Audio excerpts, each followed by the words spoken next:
Deb Mackey. I work in the Dean of Faculty office here at Green Mountain College. I've been in that position about 2 years now, and prior to that I was the administrative assistant for the Environmental Liberal Arts program. Prior to that I graduated from Green Mountain College.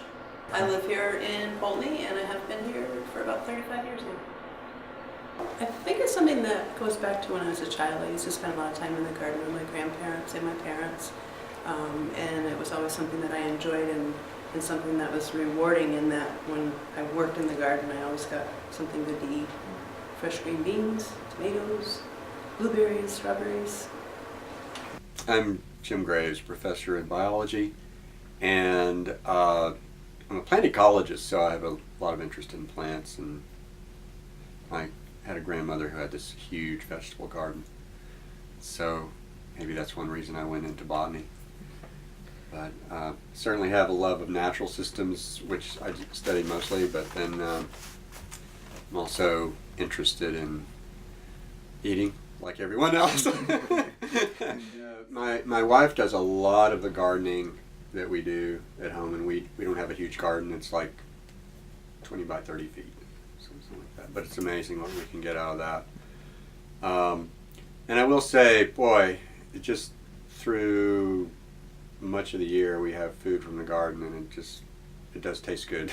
My name is Alice Prince. I'm retired dental assistant. I live in Richmond, Vermont, and gardening is I guess you could say it's a passion of mine in the summertime. Peace, tranquility. It's nice, it's quiet out there, and you get to visit with people occasionally if they do walk by and they see you out there working. It's kind of nice, but it's relaxing, and I like that. My name is Philip Ackerman-Leist, and I am the director of the Green Mountain College Farm and Food Project, also the director of the Masters in Sustainable Food Systems here at Green Mountain College. I think I've always been enchanted by it because my grandfather was a plant pathologist at North Carolina State University, and so there's quite a bit of the family history associated with gardening. He actually developed about 13 varieties of peach trees that are utilized through the Northeast. So the gardening has always been something that's been central to my family. But for me, it's very therapeutic, and it's always a point of fascination. You learn something new every year, since no year's the same. I'm Jenny Prince, and I'm a professional gardener. I have an online business. It's jennygrows.com, and I help people to create personalized soil mineral blends, like their own specific garden amendments that work with their own soil to put more nutrients in their food. For me, gardening is all about reliable food sources. I think I'm just suspicious, and I really like knowing that I'm growing things that are grown the way that I would want them to be grown as the eater. So it's really just about control.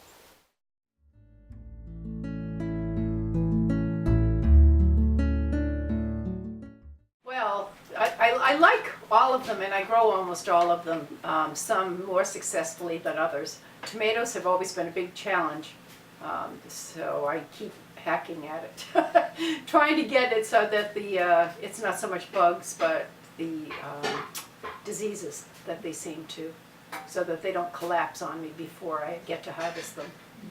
I don't know if you know this, but we have more organic farms per capita than any other state in the United States. So while there might be like bigger organic food productions, there's not a direct relationship to consumers. So what that means is that just like on a farming scale, the market's really saturated, and they kind of have to compete and really do different things to make themselves stand out, which is why we're seeing so many interesting crops kind of come into play. And there's a trickle down, in our communities between farmers and home gardeners. So, for example, I grow elderberries, mulberries, peaches, and plums, and I think all of those are growing in popularity.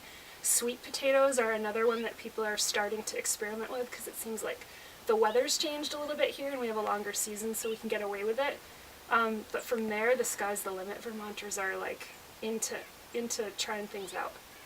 I think in coming to Vermont from the south, one of the really interesting things was seeing the differences there, and part of the difference really was what people were growing much more in the way of squash, the winter squashes in particular. I think that was one of the points of interest for me, and then also the root crops, which you don't always see the same ones down south, and so I think the squash and a lot of the root crops are some of the most interesting and certainly historic.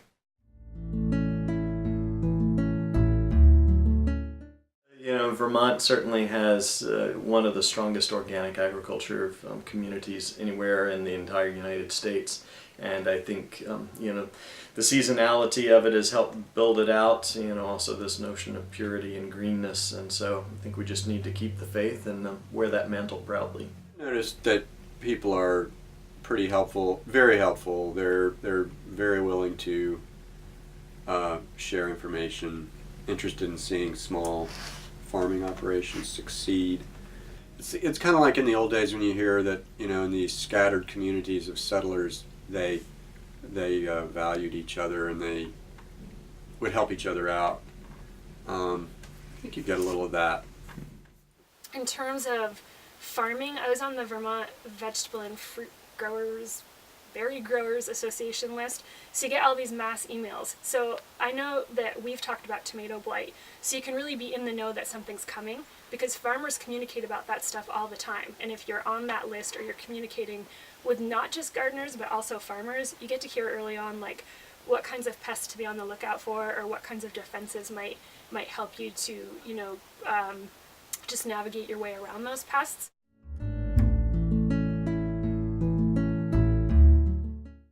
Is again, in contrast to gardening down south, you have the super hard winters, which kills those darn bugs and a lot of the pests and diseases. So it gives you that chance not only to have those pests and diseases disappear, but gives you the chance to kick back by the fireside and think about seeds when you don't have to go out to weed for a little while.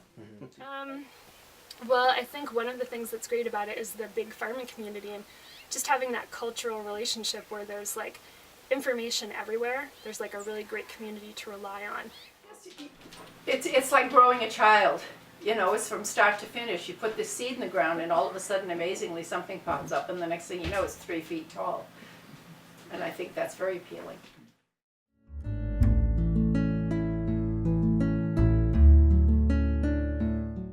The changing weather. The weather patterns are constantly shifting. We have a really short growing season to begin with, but now we have these random, heavy downpour, hurricane type storms, and you just never know when something like that's going to happen. If you rely on gardening as a livelihood and your entire garden is wiped out from one storm and you have to start all over, potentially too late in the season because our season is so short. I'd say that is a huge one. I grew up in eastern Tennessee, and you could garden more easily year round with season extension. Of course, season extension has really improved a lot, but still, it is what it is. We have a cold winter. That season, limits some of the crops you can grow, and a lot of Vermont is glacial till underneath that soil, and so there's a lot of soils that need a lot of building to make them a little better as gardens. So there's some challenges that way. Probably the rocks. I think would be one of the big things. Certainly, the rocks here in New England can be interesting as you're trying to do any kind of gardening, especially the first couple of years as you're getting those out, and they seem to come back over and over and over again as if there's no end, which I suppose there's not. Oh, well, the pests certainly. The changes in temperature. I mean, you can start out with a perfectly lovely day that's in the high, 70s or something, and then there you go. Overnight, it's like they're giving you frost warnings, and it's like, oh, I got to go ahead and I got to cover everything up and make sure that it's not going to get killed. Or I got to leave the car in the driveway so I can put all the plants in the garage. That's the type of thing. So it's more of an environmental, I would say.